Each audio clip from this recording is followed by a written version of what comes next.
Hello and welcome back to Minimal Reviews. Today we're talking about Pitta Kathalu, the first Telugu anthology film. There are 4 short films with 3 of them named after the female leads. All 4 of them are centered around the themes of love, insecurities, deception, and betrayal. The trailer made them look very interesting, but just like the short films, it was deceiving. The first one is Ramula, directed by Tavan Bhaskar. Ram, played by Naveen Kumar, is the son of an ex-MLA and has been in a relationship with Ramula, played by Sanvi Meghana, who comes from a lower-class background. Ramula becomes fed up with Ram being scared to tell his dad about them, and through certain circumstances she ends up taking the help of Swarupa, played by Lakshmi Manchu, a ruthless politician that is the head of women empowerment for a party.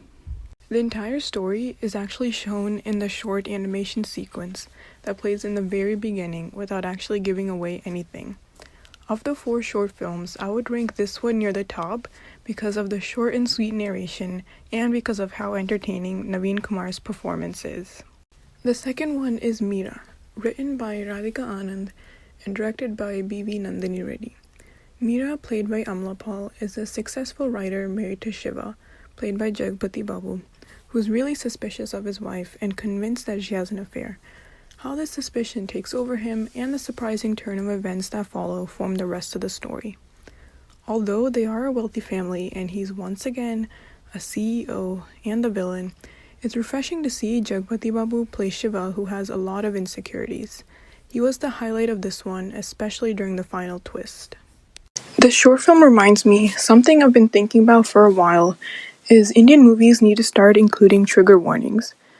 The smoking and alcohol consumption is injurious to health warning is already shown at the beginning of films, so why not include trigger warnings for things like rape, suicide, violence, abuse, and self-harm?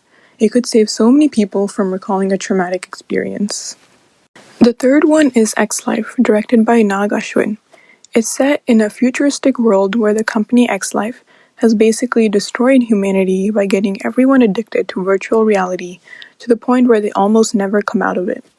The CEO is Vic, played by Sanjit Hegde, who's using X-Life to extract personal data.